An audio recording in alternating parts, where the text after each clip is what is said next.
So this has been stewing in my mind a little bit for the past week or so. We've been hearing about layoffs non-stop in the gaming industry, and it finally hit EA again, not once, but twice in the past few weeks. And no, Maxis hasn't been named directly in these layoffs, but that's kind of the point of this video. If this is a trend and EA keeps cutting like this, what does this mean for The Sims 4? What if Maxis is next?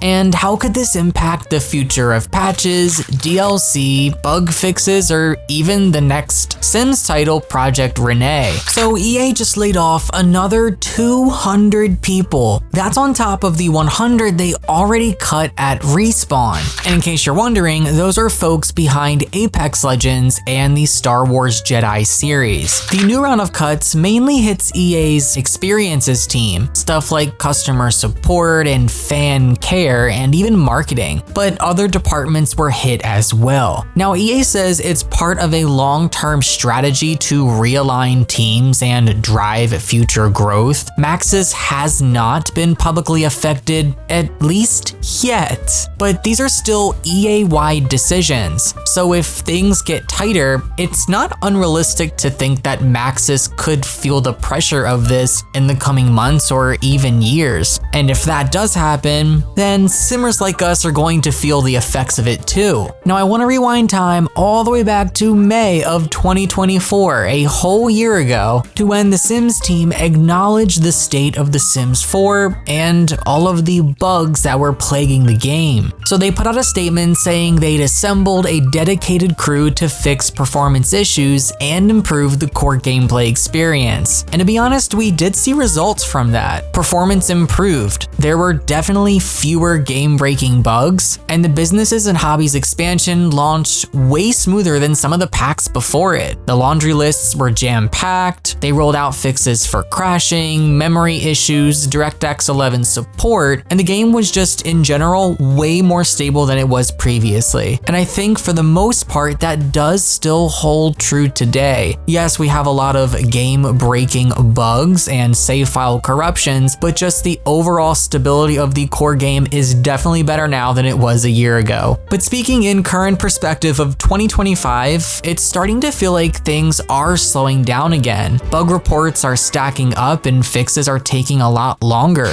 And a lot of people online are speculating that the team responsible for all those updates could possibly not be around anymore. There has been some talk that maybe they were only hired temporarily. Some simmers are saying they were let go, and others think they may have just been reassigned to other projects. Again, this isn't confirmed, but it's worth mentioning because if that's true, it ties right into the bigger conversation that we're having now about EA cutting teams to save money. If the people responsible for stabilizing The Sims 4 are gone now, and EA has no plans on replacing them, that's exactly how we end up back where we started. And while all of this is going on, the layoffs, the cut teams, the slowing patch updates, EA is making more and more money from The Sims than they've ever made. And it all actually makes sense. I don't know how I missed this. The layoffs make their reports look better, duh. So I touched a little bit on this in yesterday's video, but according to EA's latest earnings report, The Sims had its best fourth quarter ever. We're talking double-digit growth year over year, and they specifically credited businesses and hobbies expansion, creator-made kits, and the return of The Sims 1 and 2. Also, I want to add real quick, I saw a few people in the comments on my last video saying I got EA's fiscal year wrong. I think they were saying quarter 4 is October through December, and yes, that is true for most companies, but not for EA. Their fiscal year actually ends on March 31st, which is why we're getting the reports so late. So quarter 4 for them is actually January through March, which does cover a lot of the content, businesses and hobbies, a ton of kits, and the anniversary roadmap. But you know what's funny? The fact that EA starts a brand new fiscal year on April Fool's Day, that actually makes way too much sense. It's really giving clown company energy. Alright, getting serious again. EA's long-term vision for The Sims is to build it into what they're calling one of the world's most powerful creator platforms. This is supposed to be focused on self-expression, social connection, and user-generated content. They mentioned a unified ecosystem as well in this financial report, with things like a shared gallery, universal creator tools, and a single marketplace across all Sims games and experiences. I don't know. A lot of this sounds like something we've heard of and learned a bit about before. The Sims Hub. They've talked about the Sims Hub in past presentations as a platform that brings together players and creators using tools powered by artificial intelligence. They've talked at the possibility for photo-based search, image-driven content creation, and a personalized social feed that connects you to other players and creators as well. I want to make it clear though that this isn't confirmed and EA hasn't officially said anything about what this unified ecosystem is, or if it is or isn't connected to the Sims Hub, but it's the closest thing that we have to go on as of now. And I was thinking about the Sims Hub recently, wondering when we were going to learn more or how soon we could see that implemented, if it even was coming to the Sims 4, because at first I thought this was just a Project Renee thing, but it definitely makes a lot of sense for the Sims 4, given EA's latest survey talking about Inzoi, where they ask about the AI features that are incorporated in the game.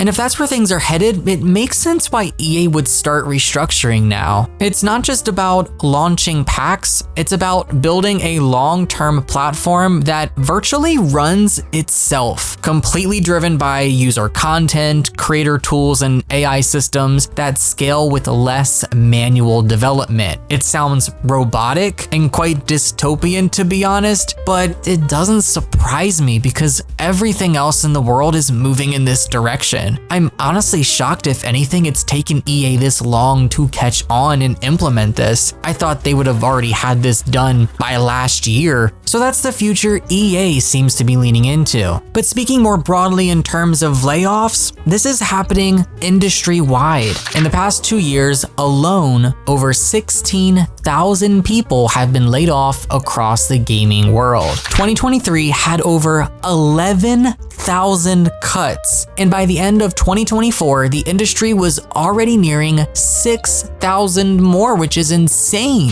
We're basically halfway into 2025 and already over 2,000 people have lost their jobs. I don't think people realize what state we are in right now in terms of how bad the gaming industry actually is. Probably in one of the worst states it's ever been in.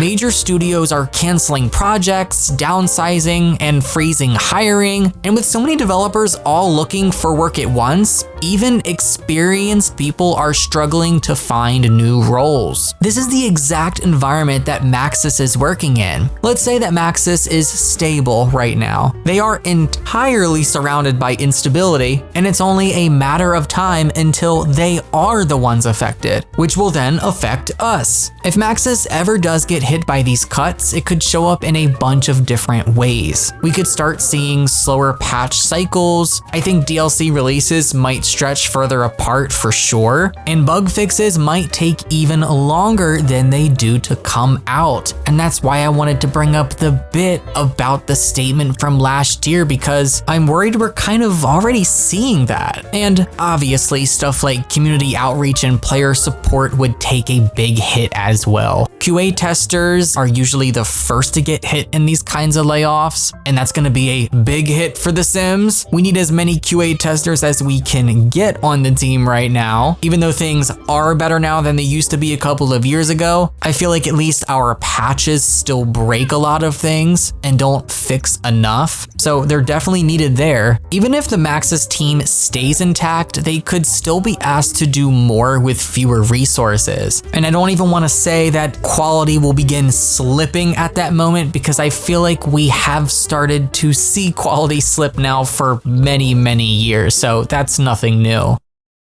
But here's the thing, all of this just isn't about right now. We are likely going to see the effects of this in the future. And because of all these layoffs, a ton of new and upcoming devs have just left the industry completely. Juniors, creatives, and testers, people who could have grown into full-time Sims team members down the line, are gone. That slows down hiring and makes it harder to experiment, and over time, content starts feeling more and more stale and repetitive. Does that sound familiar? I don't want to say it's like that for all content. I don't want to make that generalization because I feel like we've had so many packs where it isn't as safe, it isn't low inspiration content, I guess, if you will. But we definitely have moments where it feels like that, and I know I've talked about this before, but I swear we have two separate expansion pack teams. Whichever one releases in the fall in Q4 usually excels at everything, and the expansion packs actually feel like expansion packs. But then on the other hand, we have another team that releases in the middle of the year where we get the more high school years kind of expansion packs where they feel more like game packs inflated to expansion pack price. But I think that could be one of the long-term effects of this. If it does, let's say, reach Maxis and the Sims team, all the expansion pack teams are gonna be like that one expansion pack team that releases in the middle of the year. And I don't think any of us want that. And honestly, all of this has me scared for Project Renee and what that's going to be like. Seeing the direction The Sims is headed with Project Renee makes me think that maybe The Sims is dying, or it could die. But let's say it doesn't die. I guess the question is, can The Sims keep evolving in positive ways when the industry around it is literally collapsing? I think